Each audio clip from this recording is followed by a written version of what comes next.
Pernikahan tanpa cinta gadis desa. Bab 102. Kemudian di tengah kegelisahannya, terdengar pintu diketuk dan panggilan dari luar. Cahya bergegas bangkit dari kursi dan berjalan ke arah pintu. Rupanya itu adalah Bu Rais, istri Sersan Bima, yang menjadi tetangganya Cahya. "Assalamualaikum, Bu Rahmat," ucapnya lembut. Cahya tersenyum, menyambutnya juga dengan ramah. Wanita itu membawa bingkisan berupa keranjang buah-buahan di tangannya yang langsung disodorkan pada Cahya. "Ini ada sedikit rejeki. Buah-buahan di depan rumah lagi panen, jadi saya mau Bu Rahmat juga bisa mencicipinya." "Diterima, ya," lah berucap. Cahya meraih keranjang buah itu dengan senang. "Wah, makasih banyak, Bu Bima. Nggak perlu repot-repot tapi makasih. Mangganya besar-besar sekali." Cahya memuji. Ini siapa ya?" Cahya menunduk, melihat anak kecil di gandengan ibu ini. Gadis kecil yang tampaknya baru berusia 6 tahun, tetapi begitu Cahya mau menyentuhnya, gadis itu tersentak dan langsung mundur, seolah ia begitu ketakutan melihat Cahya. Gadis itu bersembunyi di balik badan Ibu Rais dan memberikan tatapan yang entah susah ditebak pada Cahya. "Oh, ini keponakan saya. Dia memang sedang liburan di sini sementara. Namanya Tia. Sayang, ayo kenalan sama Bu Rahmat, sayang." Lah membujuk gadis itu untuk berkenalan. Cahya masih menyambutnya dengan tersenyum. Lah mengulurkan tangannya, tetapi gadis itu tampak takut-takut mendekat. Tepat ketika tangan mereka berjabat, gadis itu langsung tersentak dan kembali mundur ketakutan. Cahya makin heran, sepertinya begitu juga dengan Bu Rais yang langsung memeluk keponakannya itu. "Tia, kenapa sayang?" tanyanya pelan. "Takut tante," lah bergumam lirih, membuat keduanya semakin bingung. "Kok takut? Memangnya kenapa?" "Bu Rahmat baik, kok." Bu Rais berusaha memberi penjelasan. "Bukan. Tapi ada sesuatu yang jahat yang deketin tente itu dan keluarganya di rumah ini." Ucapan itu seperti kilat di siang bolong membuat mereka berdua baik Cahya maupun Bu Rais saling bertukar pandang. Bu Rais salah tingkah, ia langsung berdiri dan meminta maaf pada Cahya. "Lah tahu, seharusnya tak mengajak Tia ke sana. Maaf, Bu Rahmat. Saya rasa Tia nggak bermaksud ngomong gitu, dia emang anaknya dari kecil suka lihat hal yang aneh-aneh, tapi jangan dipikiran kadang perkiraannya salah kok. Kalau begitu saya pamit, ya, dimakan buahnya." Bu Rais menarik keponakannya untuk keluar dari teras rumah Cahya dan kembali pulang. Sementara Cahya masih termangu mendengar ucapan gadis kecil itu. Mana mungkin ia berbohong, bukan? Tetapi kenapa juga ia harus percaya? Cahya bukan tipe orang yang percaya dengan hal-hal mistis, tapi entah kenapa ucapan anak tadi membuatnya sedikit kepikiran. Bukan soal mistisnya, tapi lebih ke firasat buruk. Cahya sekarang jadi galau. Mana Cici sedang tidak ada di rumah, ia baru saja pulang ke rumah ibunya kemarin, membuat Cahya sekarang sendirian bergidik mengeri. Cahya memutuskan untuk masuk ke dalam rumah dan menutup pintu. Kembali melihat Samba yang masih terbaring di ranjangnya, untungnya tidak menangis.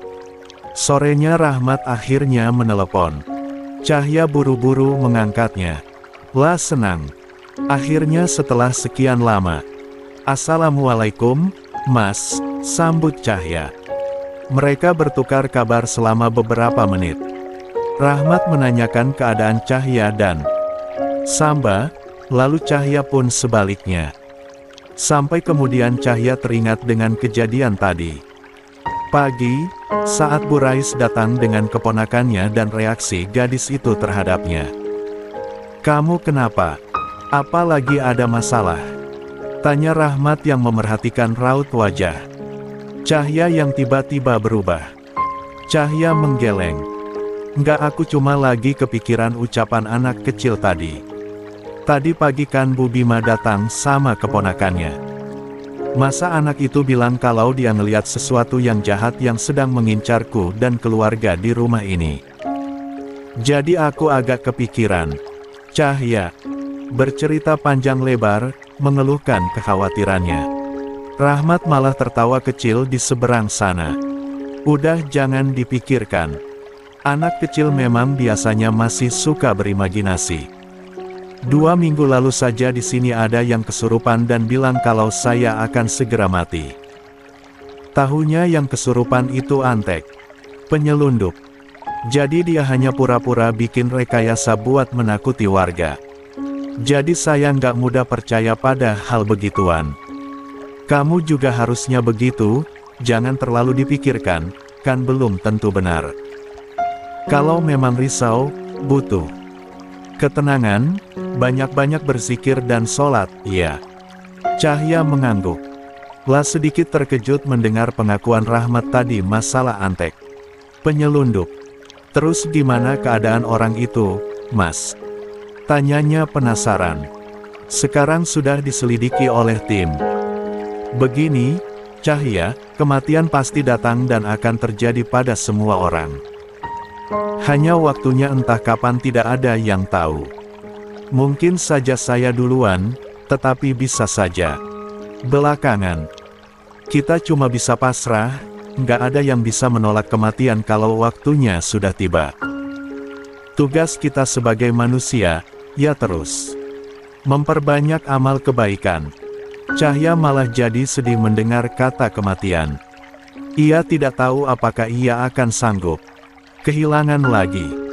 Jangan ngomongin kematian ah. Aku belum siap kehilangan siapapun, kata Cahya. Rahmat tersenyum. Banyak berdoa saja, ya. Kamu harus tegar.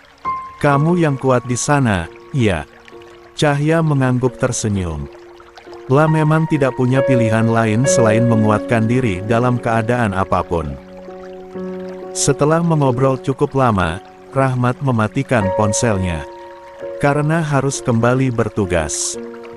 Cahya sendiri sudah selesai beres-beres dan semuanya, jadi ia sepertinya bisa menonton film kesukaannya sekarang, tentu dengan hati yang lebih lega.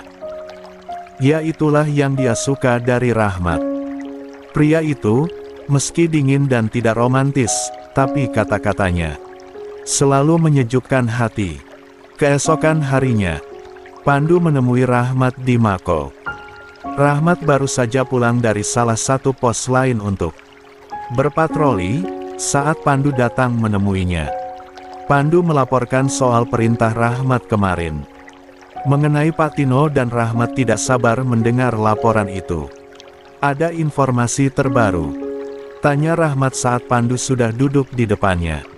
Pria itu menggeleng lemah. Nggak ada pergerakan mencurigakan sejauh ini. Kayaknya penyelundup juga nggak berani bertindak. Atau mungkin mereka sedang nunggu waktu yang tepat. Dan soal Ayah Laras, katanya memang baru hampir setahun tinggal di desa itu, mereka bukan asli warga sana. Sebelumnya ia bekerja di kota menjadi kuli beberapa tahun. Pekerjaannya cari kayu bakar, tapi beberapa bulan terakhir kalau cari kayu sampai berhari-hari. Dia punya teman dekat yang sering mengajaknya ke kota yang juga temannya ketika mencari kayu bakar ke hutan. Mereka selalu pergi bersama. Dan kata warga, mereka memang agak tertutup. Pandu melaporkan. Rahmat mengangguk. Lah tahu kalau orang-orang ini pasti akan sangat hati-hati, apalagi setelah 3 orang yang mereka bunuh untuk menghilangkan jejak membuat Rahmat tambah penasaran. Lah ingin sekali meringkus mereka semua. Rahmat pun memutuskan ikut ke pos 1 bersama Pandu, untuk mengecek kondisi di sana. Di desa yang tak jauh dari pos, Rahmat bersikap seperti biasa, layaknya orang yang sedang berkunjung. Lah melihat ke sekolah yang dibangun seadanya, rupanya anak-anak tidak ada guru. Terlihat mereka aktif bermain di luar. Ada Laras juga di sana yang sedang asik sendiri dengan buku bacaannya. Ketika ia melihat Rahmat, gadis itu langsung menutup bukunya dan menghampiri pria itu. "Om tentara," teriaknya. Rahmat menyambutnya. "Kamu nggak belajar di dalam?" tanya Rahmat. Laras menggeleng. "Pak Andre sudah tidak mengajar lagi di sini. Katanya sih dipindah tugaskan. Tapi nanti akan ada guru baru yang gantikan, tapi gurunya masih belum sampai. Jadinya kita belum bisa belajar." Laras bercerita heboh. "Berapa lama kalian nggak belajar?" tanya Rahmat. Mungkin sudah hampir seminggu. Kasihan juga jika mereka tidak belajar selama seminggu itu." Rahmat akhirnya memutuskan untuk mengajari mereka beberapa hal. "Anak-anak, kalian mau belajar bareng Pak Tentara nggak?" teriak Rahmat melihat anak-anak yang kemudian berlarian ke arahnya. "Mau!" teriak mereka antusias. "Ayo kita masuk kelas." Pandu sedikit terkejut melihat keputusan yang diambil oleh Rahmat. "Kapten," panggil Pandu tidak mengerti. "La meminta penjelasan. Kalau kamu mau ikut belajar, kamu harus masuk kelas dan duduk dengan tertib, dik Pandu." Rahmat mengabaikan tatapan tak percaya pria itu. Pandu tidak mengerti, tetapi penasaran, akhirnya ikut juga masuk kelas dan duduk di bangku paling belakang. Melihat Rahmat mengajar anak-anak kecil itu, Pandu tahu Rahmat tidak pernah lembut dan lebih banyak bersikap tegas dan dingin. Mungkin sejak memiliki bayi ia lebih sedikit berjiwa kebapak-bapakan, tetapi bukan berarti ia cocok menjadi guru. Sesekali Pandu tertawa melihat bagaimana Rahmat memberi penjelasan yang terlalu ribet untuk dicerna anak-anak. Bahasanya itu loh, formal banget. "Pak Guru Kapten, ajarkan mereka bahasa Inggris saja daripada tentang perang." "Anda kira mereka anak SMA apa?" Pandu protes. Rahmat memegangi kepalanya. Benar juga, harusnya dari awal ia paham dunia mana yang ia ajar. "Oke, kalau gitu kita akan belajar bahasa Inggris. Ada yang tahu bahasa Inggrisnya kucing?" tanya Rahmat. "Meong, Pak," teriak anak laki-laki botak di bangku paling ujung. Semua anak tertawa. Itu bunyinya bukan bahasa Inggrisnya." Rahmat menyanggah. Pandu menikmati waktu di dalam kelas melihat tingkah Rahmat yang berkali-kali justru kena bully anak SD. Lagian ada-ada saja mau mengganjar anak SD. Manusia kaku begitu. Setelah selesai, anak-anak diizinkan pulang. Rahmat melihat Laras yang keluar paling akhir. La mendekati anak itu. "Hai Laras, bagaimana keadaan adikmu?" tanya Rahmat lembut. "Baik Om Tentara." Laras yang jaga adik dibantu sama Bu Susi, tetangga Laras yang lain. Juga ikut bantuin jaga adik. "Kalau ayahmu?" tanya Rahmat. "Ayah selalu kerja buat beli susu adik." Rahmat tersenyum. Mengusap kepala gadis itu pelan. "Kalau ada apa-apa, kasih tahu Pak Tentara ya. Nanti Pak Tentara bantu." Itu suara dari Pandu. Laras mengangguk. La akhirnya pulang. Setelah kepergian Laras, Rahmat menatap Pandu. "Kenapa guru barunya masih belum datang?" tanya Rahmat. "Ada kendala di jalan katanya. Seharusnya ia sudah sampai sekitar 3 hari yang lalu tapi ia balik karena ada sesuatu. Katanya dia sudah berangkat, tapi kemungkinan sampai juga sekitar 2 atau 3 hari lagi." "Terus siapa yang akan ngajar anak-anak ini selama menunggu guru baru itu?" tanya Rahmat. "Kapten saja yang mengajar mereka. Tadi kelihatan cocok tuh, anak-anak juga kelihatan antusias." Benar juga. Rahmat tidak bisa membiarkan mereka tidak ada yang mengajar. Sekalian ia juga bisa memanfaatkan situasi ini untuk mengawasi Laras dan adiknya yang bisa dibilang terlantar. Beberapa hari Rahmat tinggal di pos 1 dengan alasan menunggu guru datang, dijadikan kesempatan Rahmat memperhatikan gerak-gerik ayah Laras dan dua rekannya. Ayah Laras baru kembali ke desa setelah sehari semalam pergi, dan kaget saat melihat Rahmat ada di depan rumahnya. Berdiri menatapnya. "Selamat pagi, Pak," sapa Rahmat. Pak Tino sedikit kikuk, tetapi memaksakan senyum. "Pagi juga, Pak Tentara. Abis dari mana, Pak?" tanya Rahmat lagi, melihat kondisi pria itu seperti kelelahan. "Biasa, Pak. Cari kayu bakar buat dijual." "Ah, saya duluan, ya, Pak." Lah buru-buru pergi masuk ke dalam rumah, padahal Rahmat masih mengajaknya bicara. Rahmat semakin curiga. Mencari kayu bakar sampai bermalam, untuk apa? Pikir Rahmat. Lagi pula wajahnya juga selalu terlihat mencurigakan, gerak-geriknya, kenapa pria itu selalu menghindari pembicaraan dengannya. Om. Rahmat dikejutkan oleh kehadiran Laras. La langsung berjongkok dan memerhatikannya. "Lia, ada apa, Laras?" tanyanya lembut. Laras memperlihatkan buku yang sudah lusuh pada Rahmat, karena ada rumus matematika yang ia tak mengerti. "Om bisa bantuin Laras jelasin ini enggak?" Laras nggak paham gimana ngerjainnya. Rahmat menatap buku lusuh itu, di mana ada perkalian dan pembagian kurung. Buku lusuh, pensil sangat pendek, membuat Rahmat sedih. Rahmat akhirnya menjelaskan cara mengerjakannya sampai Laras paham. Setelah selesai Laras akhirnya mengerti. Laras ngerti sekarang. "Makasih, ya, Om," ucapnya. "Ini bukunya udah lusuh banget, udah habis pula itu." "Laras mau beli buku baru, enggak?" tanya Rahmat. Laras menggeleng pelan. "Laras nggak punya uang, Om, buat belinya." "Nggak apa-apa, masih ada sisa sedikit, kok," kata ayah. "Nanti kalau kayunya udah bisa dijual, nanti beliin Laras buku baru." Rahmat tersenyum. "Gimana kalau Om Tentara yang belikan?" Senyum di bibir gadis itu mengembang. "Beneran, Om?" tanyanya. Rahmat mengangguk. "Beneran, dong. Makasih, Om." La langsung memeluk tubuh pria itu karena senang. Kemudian radionya tiba-tiba berbunyi.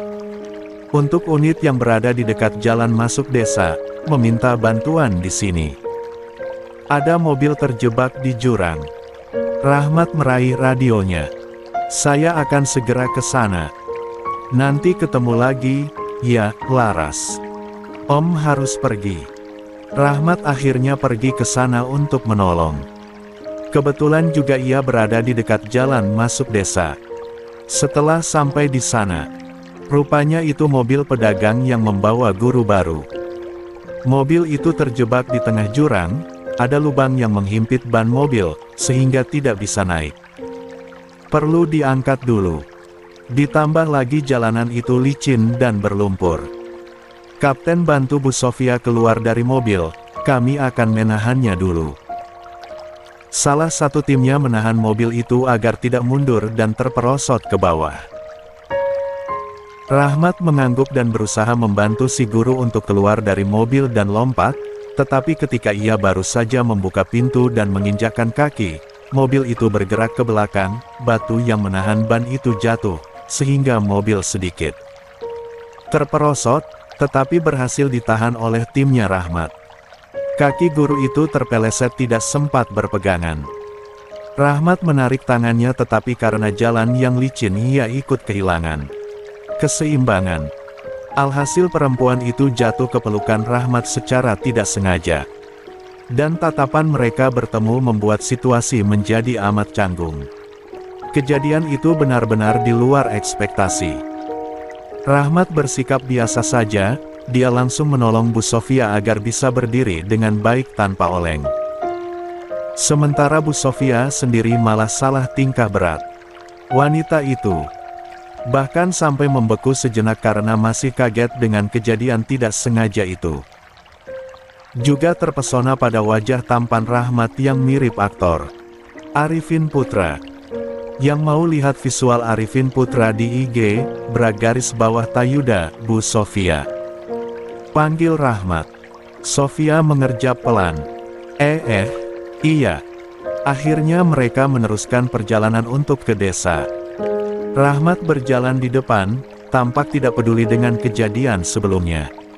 Namun, Bu Sofia malah terus-terusan melirik Rahmat. Diam-diam juga mencuri-curi pandang kepadanya. Mereka sampai ke desa dan menuju ke sekolah. Saat sampai di sekolah, Bu Sofia memeriksa ruang kelas yang ada di sana. Dia syok berat saat melihat kondisi ruang kelas sekolah itu. Kondisinya sangat parah. Benar-benar tidak layak untuk dipakai untuk belajar anak-anak. Beberapa bangku ada di dalam ruang kelas itu, tapi jumlahnya sangat sedikit. Belum lagi bangku-bangku itu sudah reot dan dimakan rayap di beberapa sisinya. Bu Sofia khawatir kalau tetap dipakai, nanti bisa terjadi kecelakaan pada anak-anak. Bu Sofia menghela napas panjang. Kayaknya banyak yang harus diperbaiki. Gumamnya pelan.